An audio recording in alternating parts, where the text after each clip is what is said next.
உதகை அருகே லவ்டேல் பகுதியில் மண் சரிவில் சிக்கி 6 பேர் உயிரிழந்த விவகாரத்தில் மாவட்ட நிர்வாகம் சார்பில் அதிகாரிகள் யாரும் வரவில்லை என கூறி மறியலில் ஈடுபட்டுள்ள மக்களால் பரபரப்பு ஏற்பட்டுள்ளது. இதுகுறித்த கூடுதல் தகவலை நமது செய்தியாளர் வில்லியம் வழங்கிட கேட்கலாம். வணக்கம் வில்லியன். மண் சரிவில் சிக்கிய 6 பேரின் உடலை மீட்டார்களா? மக்கள் போராட்டத்தில் ஈடுபட்டுள்ள மக்கள் என்ன கூறுகிறார்கள்? கூடுதல் விவரங்கள் என்ன? வணக்கம். நீலகிரி மாவட்டம் உதகை அடுத்துள்ள லவ்டேல் பகுதியில் தனியாருக்கு சொந்தமான ஒரு கட்டுமான பணிகள் கடந்த சில மாதங்களாக நடைபெற்று வந்தது. இந்த கட்டுமான பணியை ஒட்டி ஒரு 30 அடி உயரத்திற்கு ஒரு தடுப்பு சுவர் அமைக்கும் பணியில் ஊழியர்கள் ஈடுபட்டுக் கொண்டிருந்தனர். ஒரு 18 பேர் அந்த பணியில் ஈடுபட்டுக் கொண்டிருந்த போது கட்டடத்திற்கு மேற்பகுதியில் உள்ள பழைய கழிப்பிடம் ஒன்று இடிந்து வேலை செய்து கொண்டிருந்த ஊழியர்கள் மீது விழுந்துள்ளது.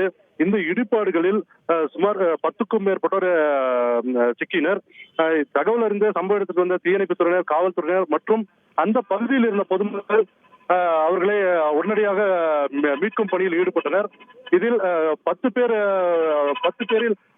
மீட்கப்பட்ட உதவி அரசு மருத்துவக் கல்லூரியில் சேர்க்கப்பட்ட பின்னர் அதில் 6 பெண்கள் உயிரிழந்தனர். மேலும் 4 பேர் தீவிர சிகிச்சை பிரிவில் சிகிச்சை பெற்று வருகின்றனர். இந்த நிலையில் மாவட்ட நிர்வாகம் சார்பில் யாரும் வரவில்லை எனவும் கட்டுமான பணிக்கு உரிய அனுமதி வழங்கப்பட்டதா, கட்டுமான பணியின் கான்ட்ராக்டர் மற்றும் உரிமையாளர்கள் நேரில் வர வேண்டும் என பல்வேறு கோரிக்கைகள் வலியுறுத்தி அப்பகுதி மக்கள் தற்பொழுது மாவட்ட ஆட்சியர் அலுவலக சாலை முன்பு சாலை மறியல் போராட்டத்தில் ஈடுபட்டு வருகின்றனர்.